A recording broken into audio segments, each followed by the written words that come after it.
विवाद बहुत पुराना नहीं है, ताजा विवाद है। मैं आपका ध्यान आकर्षित करूंगा, मेरे हाथ में भारतीय संविधान की प्रस्तावना है। ये हिंदी में है और ये अंग्रेजी में है।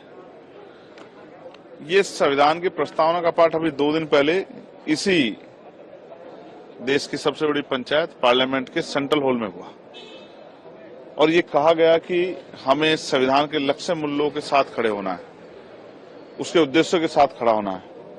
लेकिन क्या आज सरकारें, कोर्ट अपनी रिस्पॉन्सिबिलिटी को निभा रहे हैं? क्या देश के प्रधानमंत्री, देश के राष्ट्रपति, प्रदेशों के राज्यपाल, प्रदेशों के मुख्यमंत्री, सर्वोच्च न्यायालय के हमारे जज, हमारे हाई कोर्ट के जज, डिस्ट्रिक्ट कोर्ट के जज क्या संविधान के अनुरूप कार्य कर रहे हैं? मैं आपकी जानकारी में ये प्रेम्बल पढ़ूंगा और इसी प्रेम्बल में सब कुछ छिपा हुआ। जो आपका सवाल है उसका जवाब। हम भारत के लोग भारत को एक संपूर्ण प्रभुत्व संपन्न समाजवादी पंथ निरपेक्ष लोकतंत्र में गणराज्य बनाने के लिए तथा उसके समस्त नागरिकों को, दोबारा से सुने, उसके समस्त नागरिकों को, ना हिंदू, ना मुसलमान, ना सिख, ना ईसाई, ना बौद्ध, ना जैन, ना पारसी, समस्त नागरिकों को सामाजिक, आर्थिक और राजनीतिक न्याय, विचार, अभिव्यक्ति, विश्वास, धर्म और उपासना की स्वतंत्रता। किसके लिए? सिर्फ हिंदू के लिए नहीं, मुसलमान के लिए, सिख के लिए भी, जैन के लिए भी, अधर्मियों के लिए भी, बौद्ध के लिए भी, पारसियों के लिए भी, तथा उन सब में व्यक्ति की प्रतिष्ठा और अवसर की समता प्राप्त कराने के लिए, तथा उन सब में व्यक्ति की गरिमा और राष्ट्र की एकता और अखंडता। और राष्ट्र की एकता और अखंडता कैसे होगी? जब हम दूसरे धर्म के धार्मिक स्थलों के से जुड़े लोगों की भावनाओं का सम्मान नहीं करेंगे तो एकता कैसे बनेगी?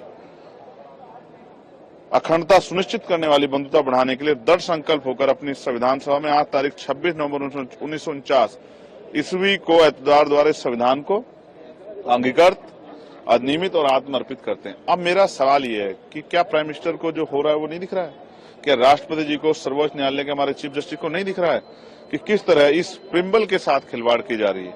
मैं जानना चाहता हूं, अगर आज कोई बुद्धिस्ट खड़ा हो जाए और वो कहे कि हिंदू धार्मिक स्थलों के नीचे बौद्ध मठ है, तो क्या सरकार परमिशन करेगी? क्या कोर्ट परमिशन करेगी?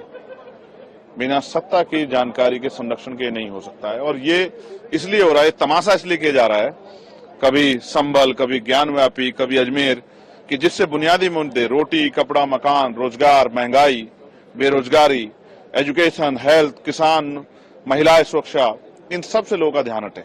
और जब इन पे ध्यान लोगों का हट जाएगा तो फिर सत्ता में बैठे लोग आराम से सत्ता चला पाएंगे, जब सवाल नहीं बचेगा। धर्म एक सेंसिटिव इश्यू है और जिसका जिस तरह से उसका मजाक यहाँ बनाया जा रहा है, इसका जवाब सरकारों को देना चाहिए कि इसका अंतिम जो है लक्ष्य सरकारों का क्या है। मैं ऐसे समय में ये संविधान के प्रिम्बल सभी को याद दिलाना चाहता हूं जो सर्वोच्च पद पर बैठे हैं कि वो याद रखें देश सबका है और देश में इस तरह का माहौल बनाने के बाद जो अस्थिरता होगी उसका नुकसान देश को उठाना पड़ेगा, ना कि सरकारों को।